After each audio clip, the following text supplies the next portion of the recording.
Hey guys, welcome back to Phone Tricks. In this video, we'll learn how to take portrait or background blurred photos in Poco M4 Pro 4G and 5G smartphones. Without further ado, let's get started. First of all, you need to open camera. Then you need to click portrait on the list. Then I will take the photo of Poco M4 Pro phone. So need to click the main picture. Now the background is got blurred. Also you can change the blurriness of the portrait. So I will choose like this, then click the photo.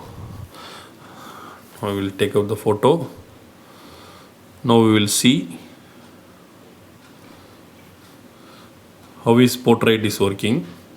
So main subject is very crisp and clear and background is got blurred. So that's all guys. I hope this video is very useful to you. If you like this video, hit thumbs up and do subscribe our channel for more interesting phone videos. Thank you.